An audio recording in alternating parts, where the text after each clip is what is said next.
পাথর প্রতিমার ব্রজবল্লভপুরের লোকালয়ে কুমির ধরা পড়ল বন দপ্তরের হাতে। দক্ষিণ চব্বিশ পরগনা জেলার পাথর প্রতিমা ব্লকের ব্রজবল্লভপুর গ্রাম পঞ্চায়েতে গতকাল থেকে একটি কুমির লোকালয়ে ঘোরাফেরা করছিল, কখনো পুকুরে, কখনো খালে, কখনো নদীর পাড়ে।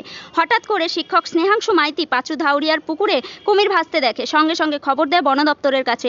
সকাল হতেই বন দপ্তরের লোকজন এসে পুকুরের চতুর্দিকে জাল দিয়ে ঘিরে ফেলে। কুমির ধরার জন্য পুকুরে জাল টানা শুরু করে। শেষ পর্যন্ত কুমিরটিকে ধরতে সক্ষম হয় বন দপ্তর।